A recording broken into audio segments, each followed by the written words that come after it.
예, 안녕하십니까. 가천대길병원 감염내과 엄중식입니다.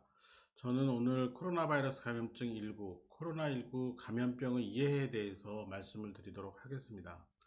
코로나19 바이러스라고 불리우는 바이러스는 우리가 사스 코로나 바이러스 2라고 불리우는 바이러스입니다. 코로나라는 뜻이 이제 크라운이라는 데서 시작이 된 말인데, 이 바이러스의 단별을 보면은 왕관 모양을 보이기 때문에 코로나라는 말을 써서 이제 코로나 바이러스라고 부르고 있습니다. 코로나 바이러스는 동물과 사람에게 전파될 수 있는 바이러스입니다. 6개의 코로나 바이러스가 사람에게 감염을 일으키는데 4가지 코로나 바이러스는 단순 감기를 일으킵니다. 그러나 2가지 코로나 바이러스는 중증의 폐렴을 일으킬 수가 있고 환자를 사망에 이르게 하는데, 이게 이제 대표적인 게 2015년에 우리나라에서 유행했던 메르스, 그리고 2000년대 초반에 중남부 지역을 중심으로 유행했던 사스의 원인이 다 코로나 바이러스의 변종이라고 보시면 되겠습니다. 여기에 이제 코로나19가 새롭게 추가된 것이라고 볼 수 있겠습니다. 코로나19는 7번째 사람 감염 코로나 바이러스에 의한 질병입니다. 최초의 이 코로나 바이러스의 이름을 2019년 노벨 코로나 바이러스, 그러니까 2019년에 새롭게 발견된 코로나 바이러스라고 명명을 했고, 그래서 2019 nCoV라고 불렀습니다. 그런데 이후에 이 코로나 바이러스에 의한 감염병이고 2019년에 발생했다는 뜻에서 코비드-19, 우리나라에서는 이제 코로나19라고 질병을 명명해서 부르고 있습니다. 이 코비드-19, 코로나19의 원인 바이러스는 사스 코로나 바이러스 2로 부르기로 했습니다. 이 바이러스는 중국 우한에서 처음 발견이 되었고, 이 바이러스에 의해서 유행 상황이 발생했다는 것이 2019년 12월 31일에 중국 당국에 의해서 발표가 됐습니다. 이 당시에 수산시장, 그리고 이 수산시장에서 매매를 하던 야생동물과 연관이 있을 것으로 추정을 한 바가 있습니다. 그런데 문제는 이 해당 시장에 방문하지 않은 사람에서도 이 코비드 19이 발병을 했고, 결국 그런 과정에서 사람 간 전파가 이루어진 것을 확인했습니다. 초기에 중국에서는 사람 간 전파가 이루어지지 않는다라고 발표를 했는데, 실제로는 이런 사람 간 전파가 중국 그 우한시 내에서 광범위하게 이루어지면서 엄청나게 많은 환자들이 확진이 됐고 수많은 사람들이 사망을 한 바가 있습니다. 바이러스를 유전적 계보를 분석을 해보면 이 사스코비2, 이 코비드 19의 원인 바이러스는 결국 코로나 바이러스의 여러 분류 중에서 이 사스의 원인됐던 사스 코로나 바이러스와 유전적인 일치가 굉장히 많다라는 게 알려졌습니다. 그래서 이 사스코비2라고 이제 명명을 하게 된 것입니다. 바이러스의 치명률을 보면 우리가 2014년에 이 서부 아프리카에서 유행을 했던 에볼라 바이러스가 이 최초의 그 시에라리온 같은 데서는 치사율이 한 74%까지 올라갔고 결국 이게 시간이 지나면서 23%까지 떨어지게 됐는데요. 이런 그 높은 치명률은 아니지만 그 코로나 바이러스에 의한 그 새로운 감염병도 상당히 높은 치명률을 보이고 있습니다.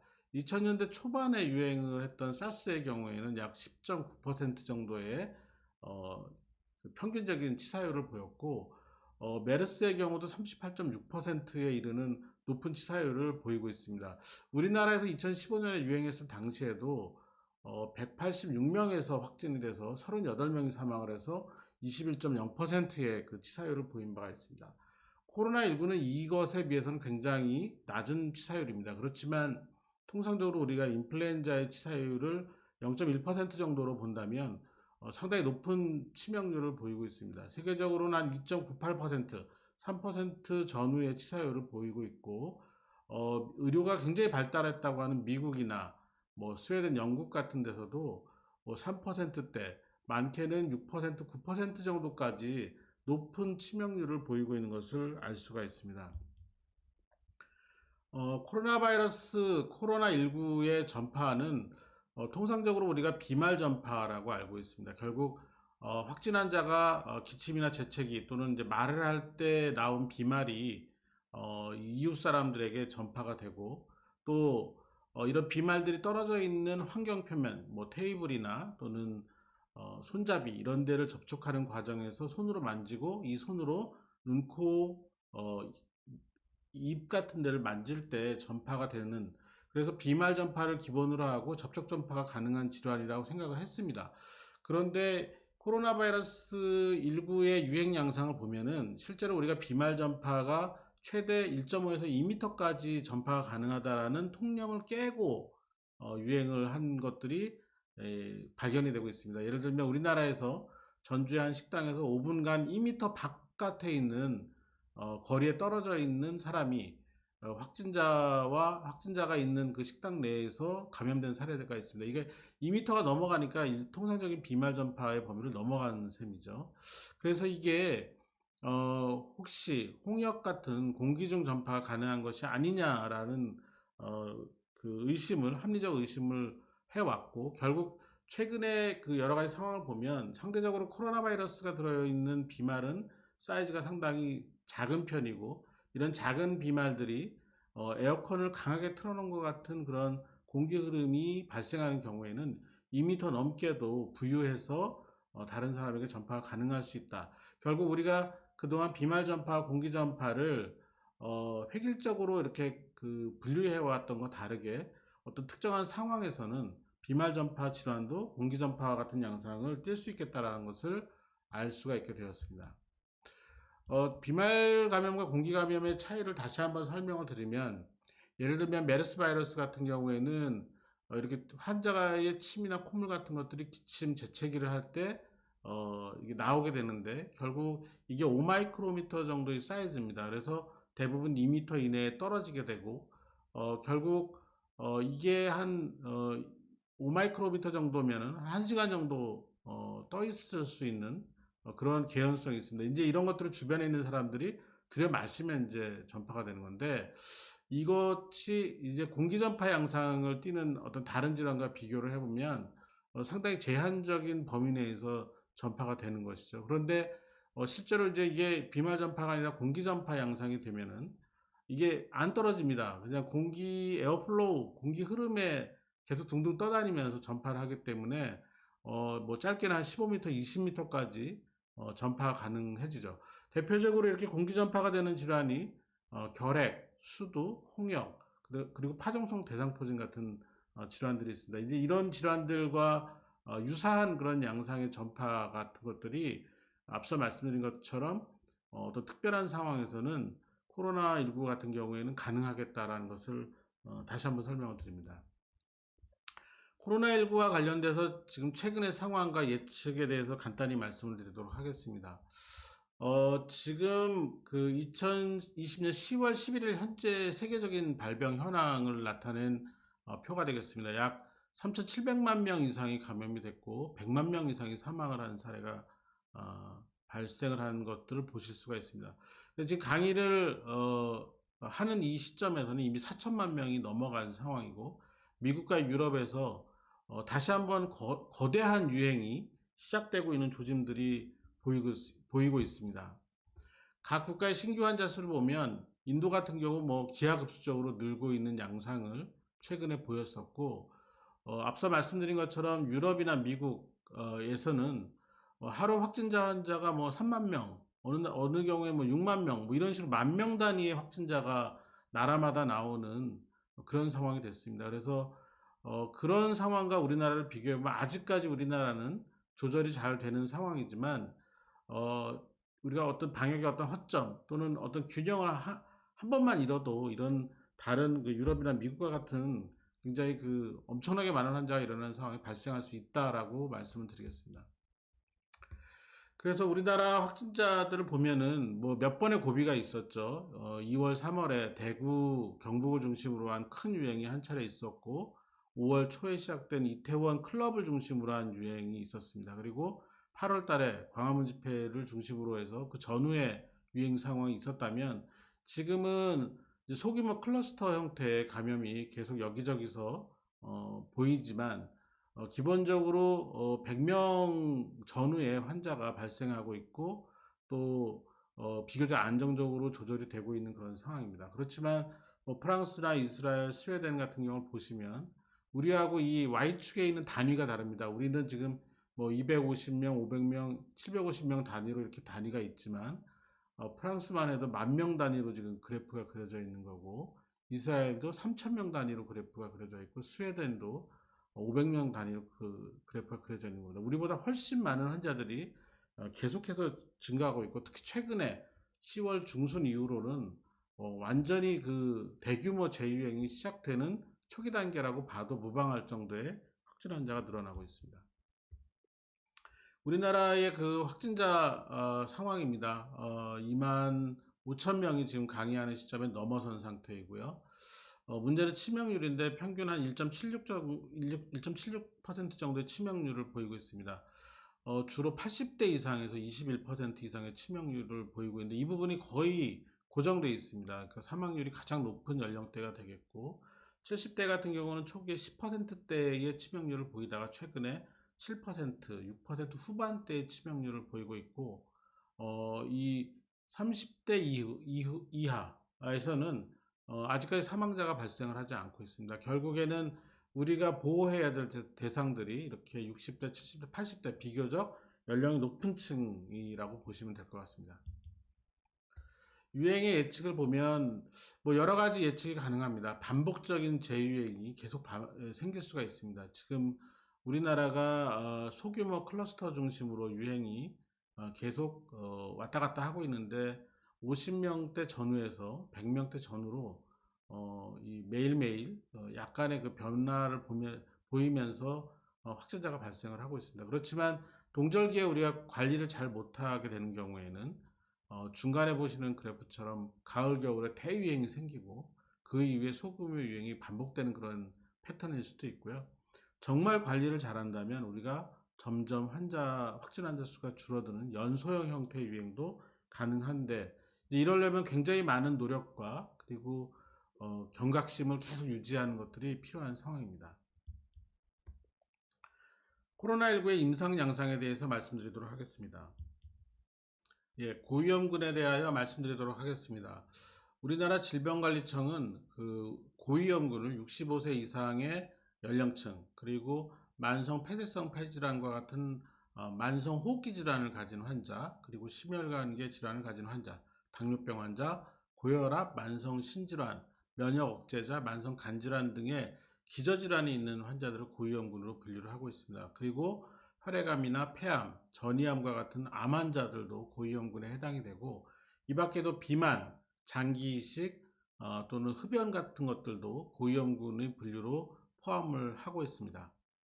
임상 양상에 따른 중증도 분류에 대해서 말씀드리겠습니다. 세계보건기구는 코로나19를 경증, 중등증, 그리고 이제 중증, 그리고 이제 위중증으로 이렇게 나누고 있습니다. 경증의 경우에는 코로나19와 관련된 증상들이 있지만 폐렴이나 또는 저산소증이 동반되지 않은 경우를 의미합니다. 중등증의 경우에는 이제 폐렴이 있지만 그 산소 포화도가 이 일반적인 산소 공급을 하지 않는 상태의 룸에어에서 90% 이상인 그런 경우를 의미를 합니다. 중증인 경우는 이제 중증 폐렴 상태인데, 이때는 호흡수가 분당 30회 이상, 그리고 이 산소 포화도가 90% 미만으로 떨어지는 경우를 포함을 하고 있습니다. 위중증의 경우에는 이제 ARDS 상태를 얘기하는데, 이 마일드 ARDS와 머더렛 ARDS, 시비어 ARDS 이렇게 나눠서 각각 그 PaO2와 FiO2의 레이쇼를 가지고 분류를 하고 있습니다. 코비드 19이 이제 사망하게 되는 그 중요한 이유 중에 하나가 결국 이 폐렴이 ARDS로 진행하기 때문입니다. 실제로 이 ARDS로 진행하는 것과 관련돼서는 좀 복잡한 그런 기전들이 이제 설명이 되고 있는데요. 실제로 이런 바이러스에 의한 그 복제가 멈추지 않고 계속 진행을 하게 되는 경우에 면역 체계가 이제 반응을 하게 되고, 이런 면역 체계들이 반응하는 과정에서 여러 가지 그 사이토카인 스톰 같은 것들을 사이토카인 스톰이 일어나는 그런 상황이 발생을 하거나 또는 또 여러 가지 그 면역 물질에 의한 영구적인 그런 그 폐조직의 손상 같은 것들이 오면서 ARDS가 진행할 수 있다고 알려져 있습니다. 실제로 우리가 그 임상에서 보면은 코로나19 폐렴 환자 중에 ARDS로 진행하는 경우에 이 ARDS가 뭐 여러 가지 그 치료를 통해서 해소되는 경우도 있지만, 특히 이제 고령층에서 ARDS가 오면 치료가 굉장히 어려워집니다. 그리고 이 ARDS를 해결하기 위해서 우리가 잘 알고 있는 에크모 같은 장치를 이용하게 되는데, 이런 에크모를 이용을 하게 되면 사실은 이제 사망률이나 이런 것들이 굉장히 높아지는 그런 상황이 될 수밖에 없습니다. 그래서 이런 그 ARDS로 진행하는 그 상황을 얼마나 빨리 확인하느냐가 굉장히 중요한 요인이 되겠고, 통상적으로는 우리가 임상 경과가 확진되는 시점 또는 이 임상 증상이 시작되는 그런 시점으로부터 한 5일에서 7일 이내에 이런 ARDS로 진행할 가능성이 높기 때문에 이 기간 중에 특히 고위험군 환자들은 굉장히 관찰을 잘 해야 되는 상황이 되겠습니다. 다음은 코로나19의 치료에 대해서 말씀드리도록 하겠습니다. 코로나19의 그 치료제 개발 과정을 보면은 이 코로나19의 원인인 사스코비2가 복제되는 과정이 여러 단계에 걸쳐서 이 복제를 방해하거나 또는 복제된 바이러스가 이 세포 바깥으로 나가는 과정을 억제하는 그런 여러 가지 그 기전을 통해서 개발이 되고 있습니다. 실제로 이런 그 여러 가지 항바이러스제 중에서 우리가 지금까지 일부 부분적인 그런 치료 효과가 있다고 알려진 항바이러스제는 렘데시비어가 아직까지는 유일한 것 같습니다. 이 렘데시비어와 관련된 연구 결과들을 보면은 환자의 치료 기간을 15일에서 10일 정도 단축할 수 있다고 되어 있습니다. 회복되는 정도가 치료군에서 한 29% 정도로 좀 더 높은 것으로 알려져 있고, 중증 환자는 그 치료가 11일에서 한 18일 정도로 좀 11일 대 18일 정도로 차이가 있는 것으로 되어 있는데, 문제는 이런 특히 중증 환자에서는 사망률의 차이가 별로 없다라고 알려져 있습니다. 그렇기 때문에 중증 환자에서의 그 효과를 기대하기가 어려운 그런 문제가 있습니다. 특히 이제 인공호흡기나 에크모 같은 것을 시행하는 환자에서는 렘데시비어를 투여했거나 안 했거나 차이가 없는 것으로 알려져 있습니다. 근데 실제로 우리가 어떤 치료 효과를 기대하는 그 대상은 이런 중증 환자이기 때문에 뭔가 새로운 그리고 확실한 치료제가 나와야지만 지금 코로나19를 극복하는 과정에서 아주 결정적인 역할을 하지 않을까 생각을 하고 있습니다. 이 렘데시비어 이외에 우리가 기존에 사용했던 약제 중에서 그나마 중증 환자 치료에 효과가 있다고 알려진 게 덱사메타손이 되겠습니다. 그래서 이 덱사메타손 스테로이드계의 약물을 6mg 하루에 한 번씩 10일 정도 주는 경우 어떤 그 중증 환자에서는 특히 효과가 있다라는 것들이 이제 증명이 됐는데요. 이 메타어널리시스를 보면은 실제로 전체 사망률을 줄일 수 있다라고 결론을 내리고 있고, 그리고 이 인공호흡기를 사용하는 기간도 줄일 수 있다라고 되어 있습니다. 그래서 지금 현재 중증 환자에서는 이 덱사메타손과 같은 스테로이드를 사용하는 것들이 권고가 되고 있습니다. 이 밖에도 최근에 이제 그 개발이 되었고 또 긴급 사용 승인이 된 것들로는 혈장 치료제와 항체 치료제가 있습니다. 회복기 혈장 치료를 하는 거죠. 회복기 혈장으로 치료를 하는 거죠. 그러니까 코로나19가 확진이 돼서 치료를 받은 분들 중에 이제 회복이 된 환자들이 있습니다. 이 환자들에서 혈장을 얻어서 중증 환자에게 치료를 해보는 건데, 일부 효과가 있는 것으로 보여집니다. 그런데 또 외국에서의 논문이나 이런 것들을 보면 이런 혈장 치료제가 효과가 불분명하다는 그 연구 결과도 있어서 앞으로 우리나라에서의 그 임상 연구 결과를 좀 기다려 봐야 될 것 같습니다. 이제 이런 그 회복기 혈장을 이용한 혈장 치료제 말고 단일 항체를 개발을 해서 이 단일 항체로 치료제를 만들고 있는 데가 있습니다. 대표적으로 우리나라에서 셀트리온이 이런 단일항체 치료제를 만들어서 1상 연구가 완료가 됐고 이제 2상 연구가 시작이 됐습니다. 그리고 3상도 동시에 진행이 될 그런 상황이라서 이 연구가 아마 11월 달 이내에 종료가 되고 12월에는 결과가 나오지 않을까 기대를 하고 있습니다. 일반적으로 치료는 뭐 대증요법입니다. 결국 무증상이나 경증 환자는 생활치료센터에 격리를 하고 증상을 조절해주는 그런 치료를 하게 됩니다. 그리고 중증으로 진행하는지를 모니터하는 그런 과정을 겪게 되고요. 중등증 환자의 경우는 이제 감염병 전담병원에 격리병동에 입원을 하고 필요할 때는 이제 산소 공급을 하게 됩니다. 그리고 이제 폐렴이 동반하거나 또는 산소가 필요한 그런 상황이 되면 렘데시비어나 덱사메타손을 쓸지를 이제 결정을 하게 되고요. 중증 환자의 경우에는 그 국가지정 격리병상이나 대학병원 중환자실로 가게 되고 여기서 고유량 산소요법을 하거나 인공호흡기 같은 것들을 이용한 치료를 하게 됩니다.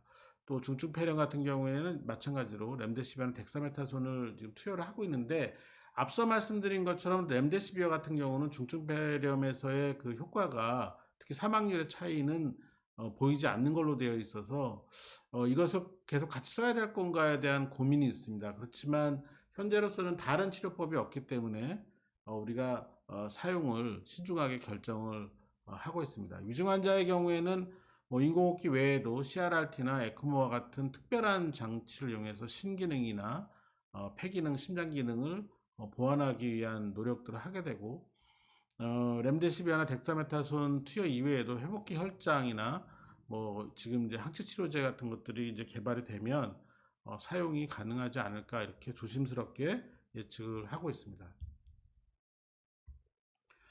결국은 이제 우리나라가 코로나19 유행에 있어서 가장 중요한 의료기관의 역할 중에 하나가 중환자 치료를 위한 의료 체계를 준비하는 것입니다. 이것을 위해서는 호흡기 안심병동을 상설화시키고 국가지정 격리병상을 확대를 해야 되는 상황입니다. 이 부분들이 지난 상반기 동안에 일부 진행이 되어서 격리병상 확대가 지금 계속해서 이루어지고 있고 또 코로나19와 관련해서 긴급중환자 병실 확대 사업도 같이 진행이 되고 있습니다. 그리고 인공호흡기와 에크모 보유 대수를 늘리기 위한 노력을 하고 있습니다.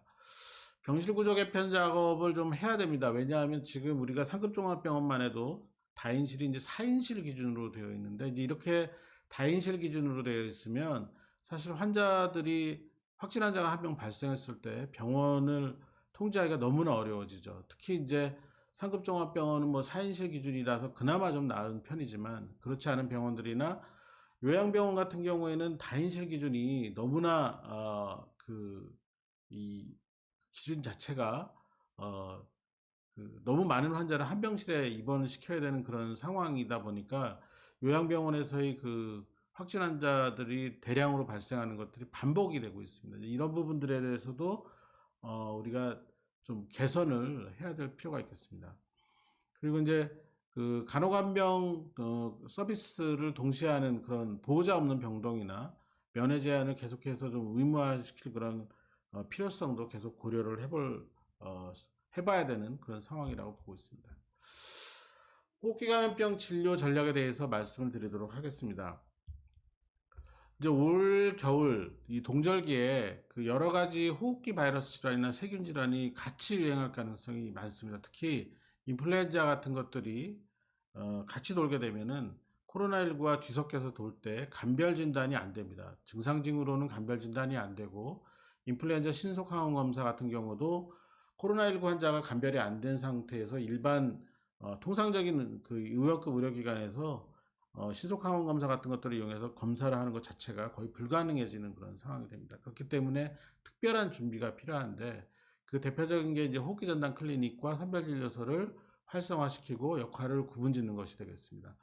지금 원래 계획으로는 호흡기 전담 클리닉을 올해 500개, 내년에 500개, 한 1000개 정도를 만들고 이 호흡기 전담 클리닉으로 열이 나거나 급성 호흡기 질환이 있는 환자들을 보내서 감별 진단을 하고 치료를 받도록 하는 것들이 목표입니다. 근데 아직 진행이 잘 안 되고 있지만 진행이 되는 대로 그 지역사회에서 만약 호흡기 전담 클리닉이 운영이 가능하다면 충분히 이용할 수 있는 방법들을 모색해 봐야 될 것 같습니다.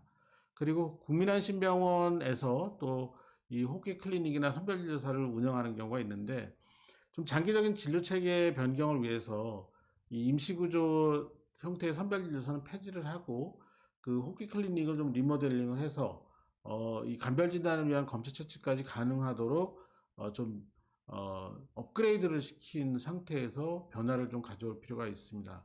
이렇게 해서 호흡기 전담 클리닉이나 선별진료소가 제대로 기능이 돼야지만 실제로 우리가 이 팬데믹 상황에서 다른 호흡기 바이러스 질환이나 세균 질환과 적절한 간별 진단을 해 가면서 안전한 진료 체계를 유지할 수 있을 것 같습니다.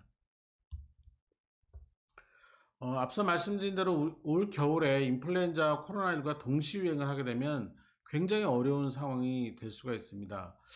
지금 가장 큰 문제가 앞서 언급한 그 호흡기 전담 클리닉을 연내 500개까지 만들 수 있겠느냐라는 게 굉장히 현실적으로 어려운 상황입니다. 이게 적어도 500개 정도는 전국에 만들어져야지만 대부분의 병의원들이 이 호흡기 증상이 있는 환자, 열이 나는 환자들을 이런 호흡기 전담 클리닉을 보내고 병원이나 의원을 보호하면서 진료가 가능한데, 이 부분을 어떻게 극복할 수 있을지가 올겨울에 굉장히 중요한 과제인 것 같습니다. 이제 이런 과정에서 또 하나 이제 최근에 하고 있는 것 중에 하나가 인플루엔자 유행주의보 기준을 하향하고 있습니다. 그러니까 하향 조정을 하고 있고 유행주의보를 조기에 선포할 가능성이 많습니다. 그리고 이런 과정에서 인플루엔자 의심 환자에 대해서 항바이러스제를 처방을 할 때 보험급여 기준을 검사 없이도 가능하고, 또 유행주의보가 내리지 않더라도 11월 중순 이후에는 보험급여 처방이 가능하도록 하려고 하고 있습니다. 여기엔 여러 가지 이유가 있는데, 첫 번째는 인플루엔자 유행을 감지하기 위한 감시 체계가 정상적으로 작동하기가 좀 어려운 상황입니다. 앞서 말씀드린 것처럼 열이 나는 호흡기 질환 환자들을 충분히 이런 그 감시 체계에 참여하고 있는 의료기관들이 진료를 할 수 없는 그런 여러 가지 상황 때문에 이런 기준, 그러니까 유행주의보 기준이나 타이플루와 같은 항바이러스제의 보험급여 처방 기준을 낮춰서 조금 그 선제적인 대응을 할 수 있도록 노력을 하려고 하고 있습니다. 그리고 실제로 이러한 선별 진료소를 통한 간별 진단을 좀 활성화시켜서 좀 더 적극적인 그런 간별 진단을 할 수 있도록 이런 멀티플렉스 PCR을 개발하고 지원하는, 그리고 급여화하는 그런 작업들도 진행을 하고 있는 중입니다. 실제로 우리가 만약에 의원급 의료기관에 인플루엔자 또는 코로나19가 동시에 유행하는 상황에서 의심 환자가 왔다라고 했을 때는 어떻게 해야 되느냐?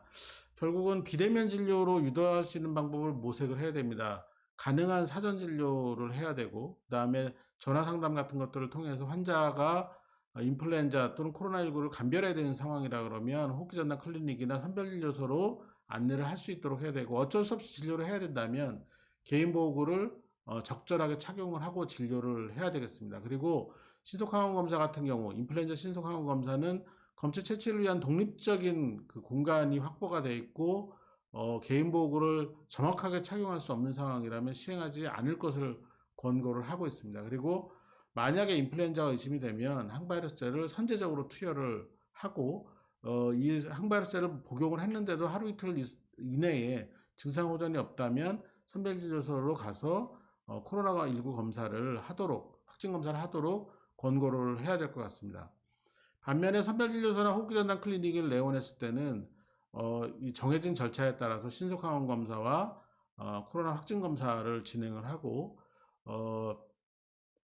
멀티플렉스 PCR 같은 그런 검사를 진단된 질환에 대해 진단을 하기 위한 노력을 한 다음에 결과에 따라 치료를 진행을 하면 될 것 같습니다. 우리가 의료기관에서 그 코로나19가 추정되거나 확정된 환자와 발견이 됐을 때 어떻게 할 것이냐는 아주 중요한 부분이 될 것 같습니다. 만약에 우리가 진료하는 과정에서 혹시 코로나19가 추정되거나 확진되는 환자가 발견이 됐다면 이 환자의 그 증상 발생 이틀 전부터 발생 후 14일간 접촉한 사람들을 찾아내야 됩니다. 특히 이 환자와 1m 이내의 거리에서 15분 이상 접촉한 경우, 또 이 추정 환자 또는 확진 환자와 직접적인 신체 접촉을 한 경우, 그리고 개인 보호를 하지 않고 환자를 돌본 경우, 또 이 우리나라의 그 위험 평가에서 제시된 접촉 상황과 접촉 상황에 합당한 그런 수준의 어떤 접촉이 발생한 경우는 모두 이 격리하고 검사를 진행을 해야 되기 때문에 이런 그 상황에 있는 사람들을 빨리 찾기 위한 노력을 해야 되겠습니다.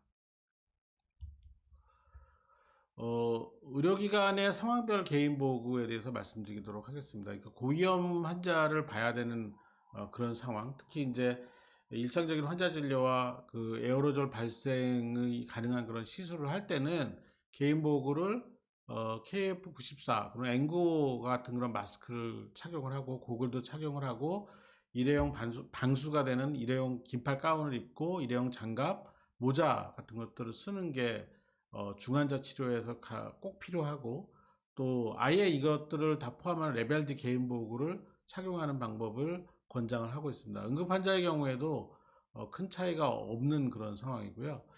그렇지만 환자와 접촉하지 않는 경우 이제 우리가 의료기관 내에서는 수술용 마스크, 뭐 덴탈 마스크 같은 것들을 착용을 하고 근무를 하는 게 원칙이 되겠습니다. 이 밖에 이제 일반 환자 지역에서는 일상적인 그 환자 진료에서는 수술용 마스크를 착용을 하고 표준주의를 지키고, 또 이제 전파 경로별 주의를 잘 지키는 것이 원칙이 되겠고, 환자가 접촉하지 않더라도 수술용 마스크를 항상 착용하는 것을 권고를 하고 있습니다. 비환자 지역에서도 마찬가지고요. 에어로졸 발생 시술을 일반 환자 지역에서 하는 경우에는 고위험 환자 지역에서 에어로졸 발생 시술을 하는 것과 동일한 개인 보호구를 권장하고 있습니다.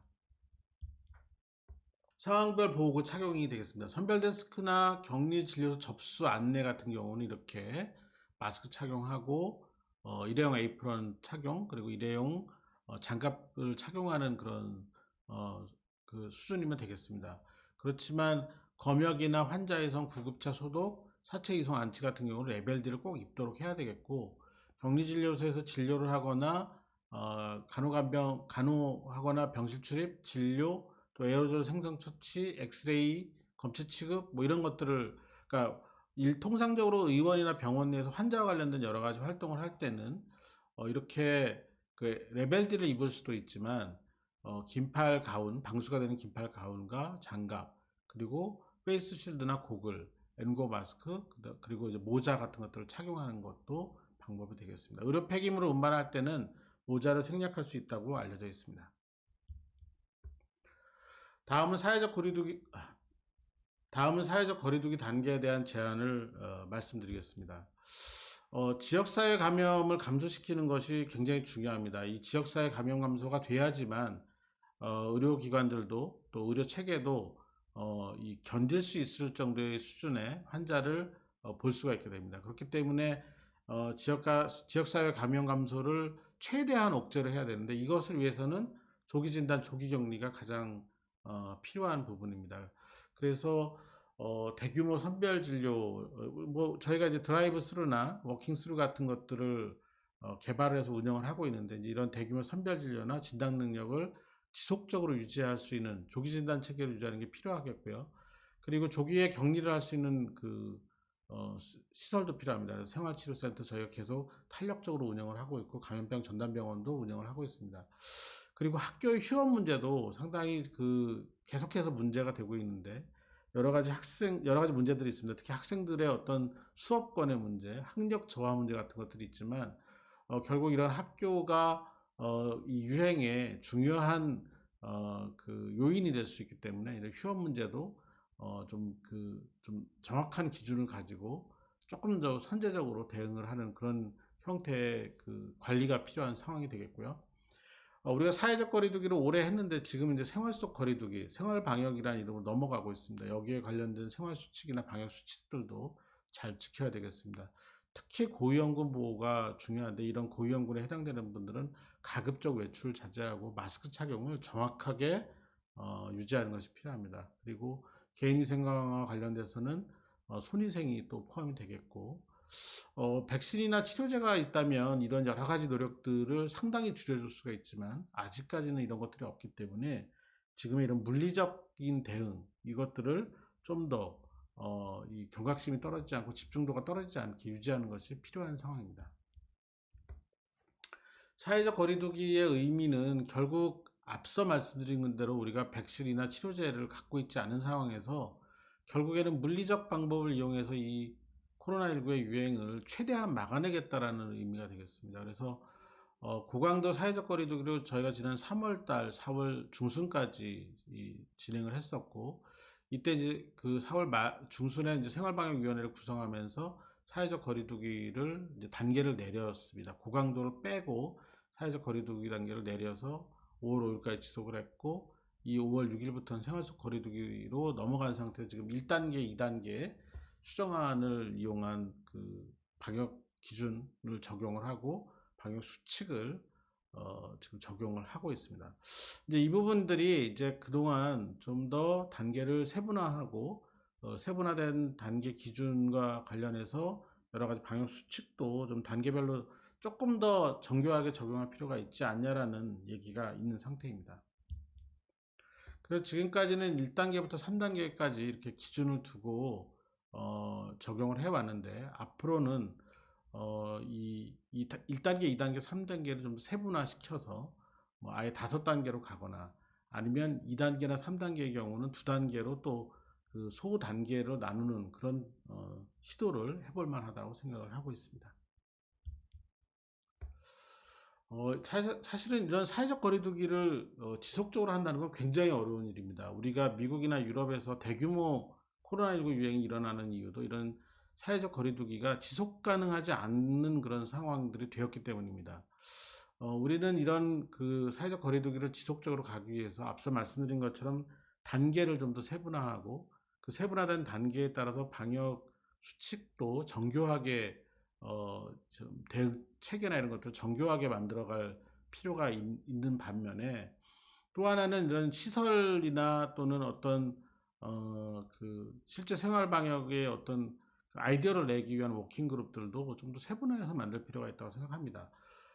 시설과 관련돼서는 집단 발병의 양상에 따라서 그 고위험, 중위험, 저위험 시설로 분류를 할 수가 있겠고, 이런 시설을 주기적으로 어떻게 평가할 것이냐, 또 그 평가 과정에서 위험도를 낮출 것인가에 대한 그 노력을 지금 해야 되는 것이고, 이런 부분들이 그동안 우리가 뭐 교회라든지 뭐 방문 판매, 그리고 콜센터, 뭐 클럽 이런 데들이 이제 고위험 또는 중위험 시설로 분류가 되어 있었는데, 좀 더 현실적인 분류를 좀 더 하고, 또 이런 분류에 따라서 우리가 운영을 어떻게 할 건지에 대한 기준도 좀 더 강화된 기준을 마련을 할 필요가 있다고 봅니다. 그리고 이런 사회적 거리두기와 관련돼서 이런 업종이나 직종, 뭐 이런 것, 종교단체, 이런 것들 간에 그 상호작용, 상호 교류도 하고, 또 그 각 고유한 단체별로 어떤 새로운 그 방역을 위한 아이디어, 그리고 실제 그런 방역 수칙들을 시행하기 위한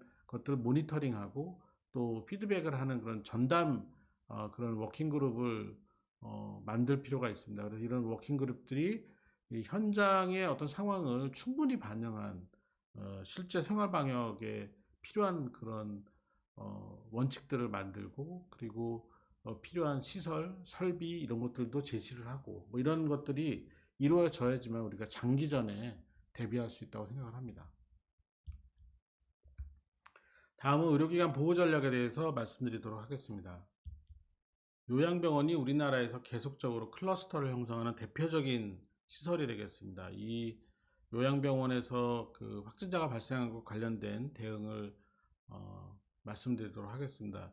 A 요양병원 사례인데 2020년 2월 21일 날 직원 중에 확진 환자가 첫 번째로 발생을 했습니다. 그리고 3일 뒤에 간병인이 확진이 됐습니다. 이에 병원 전체에 대한 폐쇄 명령을 내렸고, 이 확진 환자가 접촉하지 않은 것으로 드러난 22명의 환자는 지방의료원으로 전원을 해서 소산을 시켰습니다. 그리고 나서 접촉 직원 그리고 간병인에 대해서 이제 시설 자체에서 격리를 했고, 이 과정에서 이제 필요한 그 간호 인력을 대한간호협회를 통해서 지원을 받았습니다. 접촉 환자 4명 이내의 격리를 시행을 했고, 환자 사이 파티션도 설치를 했습니다. 그리고 정기적으로 PCR 검사를 시행을 했습니다.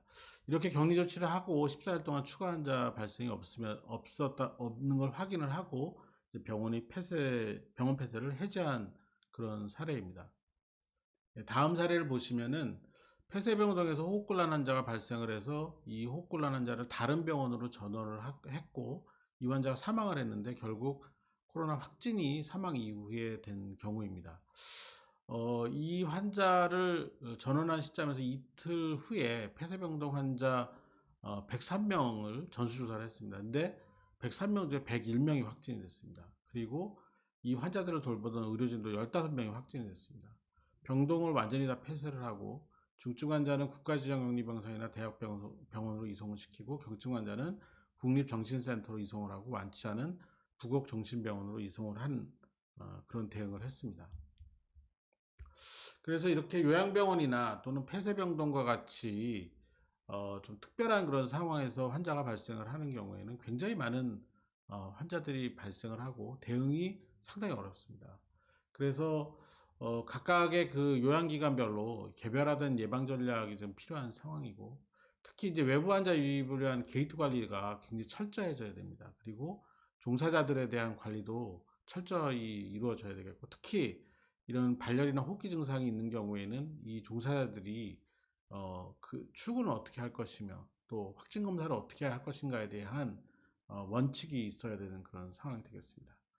그리고 입원 환자에 대해서 이 코로나19 PCR 검사를 지금 전수검사 형태로 진행을 하는데 이 과정에서 이 전수검사가 양이 많기 때문에 이제 풀링 테크닉 같은 것들을 사용을 하기도 합니다. 이제 이런 방법을 통해서 입원 환자에 대한 전수검사도 필요하면 시행을 해야 되겠고 결국 그 요양병원이나 요양시설이 굉장히 위험한 것으로 알려져 있기 때문에 정기적인 모니터링이 필요한 상황입니다. 이런 과정을 통해서 의료기관 요양시설을 보호를 해야지만 우리가 고위험군에 있는 환자들을 보호하고 또 의료기관이 보호가 돼야지만 기존의 다른 중증 환자들 진료에도 차질이 없기 때문에 개별 병원별로 이런 대응 전략을 좀 자세히 만들어낼 필요가 있다고 생각을 합니다. 예, 그래서 지금까지 제가 코비드-19, 코로나19에 대해서 여러 가지 일반적인 내용들을 말씀을 드렸습니다.